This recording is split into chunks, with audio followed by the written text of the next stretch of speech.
Hi గారు, welcome to our channel. ప్రస్తుతం మనతో పాటు దాము బాలాజీ గారు సీనియర్ జర్నలిస్ట్ ఉన్నారు. వారితో ఒకసారి మాట్లాడదాం. సార్ నమస్కారం. సార్ నమస్తే. కేటీఆర్ గారి పైన దిల్ రాజు గారు కాస్త అంటే అసంతృప్తి ఫైర్ అయినట్టుగా కనిపిస్తుంది సార్. అంటే కేటీఆర్ గారు కొన్ని వ్యాఖ్యలు చేశారు మొన్నటి మీటింగ్ పైన. సెటిల్మెంట్ అయిపోయింది, అందుకే రేవంత్ గారు సైలెంట్గా ఉన్నారని చెప్పేసి దానిపైన ఇప్పుడు దిల్ రాజు గారు కూడా స్పందించి ఇటువంటి వ్యాఖ్యలు బాధాకరం, సినిమా ఇండస్ట్రీని అనవసరంగా వివాదాలకి లాగవద్దని చెప్పేసి ఆయన అంటున్నారు. సో ఎంటర్గా వీళ్ళ వర్షన్స్ అంటే వీళ్ళ వ్యాఖ్యలు చూస్తే మీకేమర్థమైంది సార్? మీరేం చెప్తారు?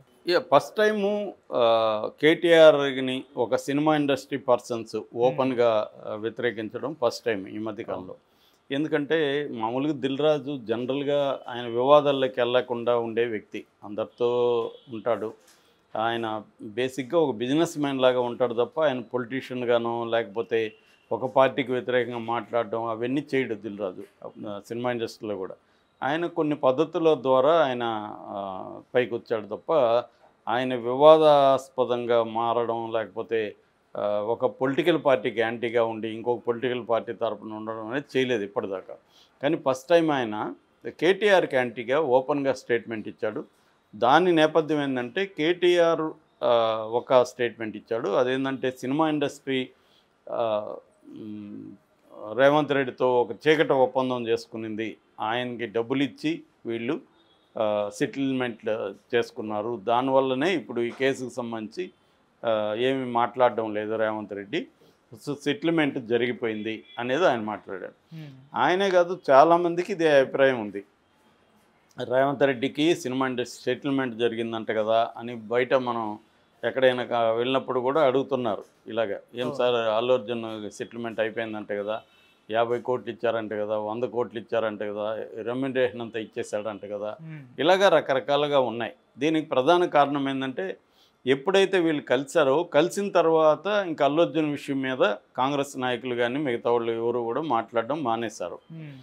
దీనివల్ల దీంట్లో జరిగిందేమో అని. ఇప్పుడు ఏంటంటే ఎలా అయిపోయిందంటే సమాజం కూడా ఎవరు కూడా డబ్బులు తీసుకొని నిజాయితీ ఉంటే కూడా ఎవరు నమ్మట్లేదు. నిజాయితీ ఏముంటుందిలేండి, డబ్బులు తీసుకుంటారు అనేది అందరూ అనుకుంటున్నారు. ఇక కాంగ్రెస్ పార్టీని బీఆర్ఎస్ బీజేపీ ముందు నుంచి కూడా రేవంత్ రెడ్డి కలెక్షన్ కింగ్ అని, తర్వాత ఆర్ ట్యాక్స్ కలెక్ట్ చేస్తున్నాడని, ఈవెన్ మోడీ అన్నాడు కదా ఆర్ ట్యాక్స్ అని, సో ఇది ఆరోపిస్తున్నారు.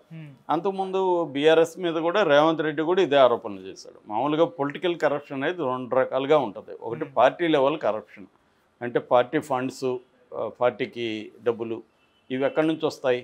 ఎందుకంటే 1000 కోట్లు ఒక లోక్సభ ఎన్నికల్లోనే 60,000 నుంచి 80,000 కోట్లు ఖర్చు అవుతుంది. పొలిటికల్ పార్టీలు మనం చూస్తున్నాం. పొలిటికల్ పార్టీలు క్యాండిడేట్లకి దాదాపు ఒక మినిమం ఒక ఎలక్షన్లో ఒక స్టేట్లో 2,000 నుంచి 3,000 కోట్లు ఖర్చు పెడుతున్నాయి పార్టీలు. వీళ్ళకి ఎక్కడి నుంచి వస్తుంది ఆ ఫండ్? ఆ పార్టీకి ప్రజల నుంచి కలెక్ట్ చేసేదో కార్యకర్తల నుంచి కలెక్ట్ చేసి సరిపోదు కదా. అందుకని ఈ పెద్ద పెద్ద కంపెనీలు ఈ పార్టీలకు ఫండ్ ఇస్తాయి. వాళ్ళు ఎందుకు పండిస్తారు?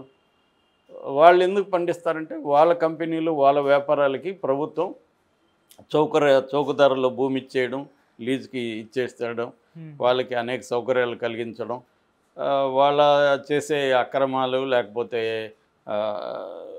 చట్టవిరుద్ధమైన కార్యక్రమాలని చూసి చూడనట్టు వెళ్ళడం, ఇట్లాంటివి పెద్ద పెద్ద కాంట్రాక్ట్లు ఇచ్చేయడం తక్కువ దీనికి, ఇవన్నీ చేస్తుంది కాబట్టి వాళ్ళు ఫండ్ ఇస్తారు.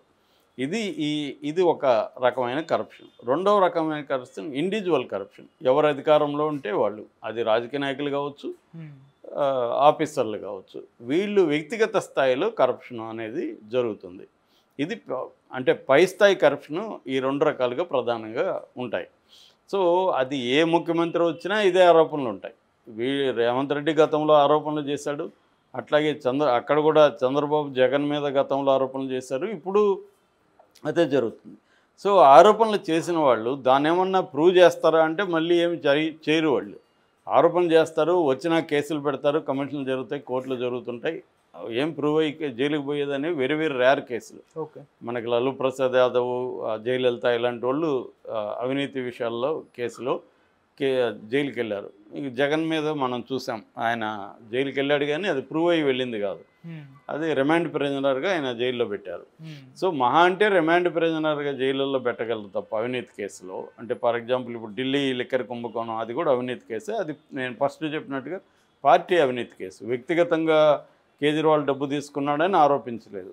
పార్టీకి 100 crores కేజ్రీవాల్ పార్టీ ఆపు పార్టీకి 100 crores ఫండ్ ఇచ్చారనేది ఆరోపణ. సో ఆయన దాన్ని ముందుకు తీసుకెళ్ళి కేసుని ఇచ్చేస్తారంటే ఏమీ జరగదు. ఇప్పుడు జగన్ది జరిగిందా? 10 ఏళ్ళుగా 11 ఏళ్ళుగా ఆయన బెయిల్ మీద ఉన్నాడు. ఆయన మీద ఏమన్నా కేసు ముందుకెళ్ళిందా? ఎందుకు వెళ్ళలేదు?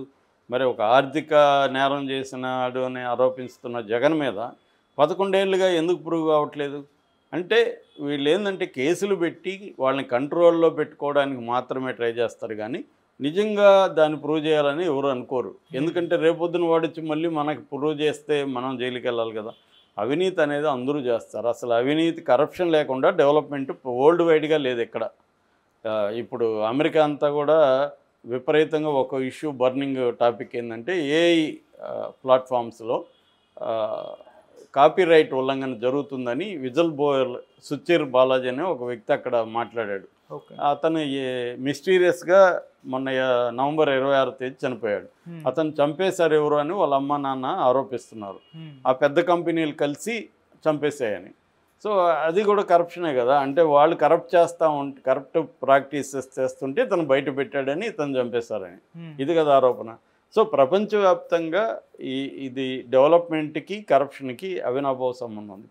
ఫర్ ఎగ్జాంపుల్ చైనాలో కరప్షన్ లేకపోతే డెవలప్మెంట్ లేదని ఆ మధ్య ఒక ఫిమేల్ సోషియాలజిస్టు డీటెయిల్గా నిరూపించింది. డెవలప్మెంట్ ఉండాలంటే కరప్షన్ ఉండాలనేది ఆమె చెప్పింది. కరప్షన్ లేకపోతే డెవలప్మెంట్ ఉండదు అనేది ఆమె చెప్పింది. అలాగా కరప్షన్ లేకుండా ఉండదు. కాకపోతే ఈ సినిమా ఇండస్ట్రీ నుంచి వాళ్ళు తీసుకున్నారా, ఆయన రేవంత్ రెడ్డి డబ్బులు తీసుకున్నాడు లేదా అనేది ఎవడు కూడా నిరూపించలేడు. ఆరోపించడం మాత్రమే. కేటీఆర్ ఆరోపించాడు, దానికి దిల్ రాజు సమాధానం ఇచ్చాడు. మీరు ఇలాంటి ఆరోపణలు చేయకండి, అక్కడ ఏమీ లేదు, సుహృద్భావ వాతావరణంలో జరిగింది. 50 మంది దాకా మేము వెళ్ళి కలిసాము, మా ఇష్యూస్ ఆయనకి చెప్పాము, ఆయన కొన్ని ప్రతిపాదనలు చేశారు, దానికి అనుగుణంగా మేము పనిచేస్తున్నాం తప్ప మీరు పొలిటికల్గా ఈ ఇష్యూని ఉపయోగించుకొని చేయొద్దని. అది కూడా వాస్తవమే దిల్ రాజు చెప్పింది. ఎందుకంటే ఇచ్చారా లేదా కేటీఆర్ దగ్గర ఏమన్నా ప్రూఫ్ ఉందా? ఆరోపణలు మాత్రమే. సెటిల్మెంట్ అయిపోయింది అన్న ఆరోపణలు మాత్రమే. ఇంకొక రకంగా కూడా జరగచ్చు కదా. ఒక రేవంత్ రెడ్డి హర్ట్ అయి ఉన్నాడు సినిమా ఇండస్ట్రీ పట్ల, వాళ్ళు నన్ను పట్టించుకోలేదు, వ్యక్తిగతంగా పట్టించుకోలేదు, ప్రభుత్వ పరంగా పట్టించుకోలేదని. దాంతో వీళ్ళు వెళ్ళి అందరికీ ఆయనకు సెలవులు కప్పారు. ఆయన వ్యక్తిగతంగా ఆయన ఈగో సాటిస్ఫై ఉండొచ్చు, నన్ను ఇప్పుడు గుర్తించారు, కనీసం వచ్చారని. రెండవది గవర్నమెంట్ పరంగా కూడా ఈయన చెప్పిన ప్రపోజల్స్కి అంతా కూడా ఇండస్ట్రీ ఓకే చేసింది. యాంటీ డ్రగ్ క్యాంపెయిన్ చేస్తామన్నారు, ఇతర సామాజిక అంశాల మీద మేము ముందుకు వస్తామన్నారు. ఆల్రెడీ మన ప్రభాస్ డ్రగ్స్ అవసరమా డార్లింగ్స్ పేరుతో ఆయన ఒక వీడియో రిలీజ్ చేశాడు. సో అలాగా ప్రభుత్వపరమైన విధానాలకి సినిమా ఇండస్ట్రీ మద్దతు, వ్యక్తిగతంగా రేవంత్ రెడ్డికి కూడా ఒక సాటిస్ఫాక్షన్ అనేది జరిగింది. కాబట్టి ఆయన వదిలేసి ఉండొచ్చు. అంత మాత్రం డబ్బులు తీసుకున్నాడని ఎలా ఆరోపిస్తాం? ఈ రెండు అయితే మనకు బయటకు కనిపిస్తున్నాయి. కాబట్టి ఇక్కడ రాజకీయాలకి ప్రతిదీ వాడుకుంటారు. కాబట్టి దిల్ రాజు మాట్లాడడంలో తప్పేం నాకు కనిపించలేదు. రాజకీయాలకు మీరు ఆపండి, ఒక రకంగా అది కూడా వాస్తవమే కదా. రాజకీయాలకు వీళ్ళు వాడుకోవడం వల్ల అక్కడ అల్లు అర్జున్ని వైసీపీ వాడుకోవడం, ఇక్కడ బీఆర్ఎస్ ప్రధానంగా వాడుకోవడం, దీనివల్ల కూడా ఫ్లేరప్ ఎక్కువైంది. నిజానికి వైసీపీ సైలెంట్గా ఉంటే అల్లు అర్జున్కి అసలు ఈ స్థాయిలో ఇబ్బంది వచ్చేది కాదు. వాళ్ళు అక్కడ ఎక్కువయ్యేసరికి అవతల నుంచి తెలుగుదేశం వాళ్ళు, జనసేన వాళ్ళు రంగంలో దిగాల్సి వచ్చింది. లేకపోతే వాళ్ళు సైలెంట్గా ఉంటే ఇంత ఇది కాదు. కనీసం అల్లు అర్జున్ అన్న స్టేట్మెంట్ ఇచ్చుని ఉంటే ఇంత జరిగేది కాదు.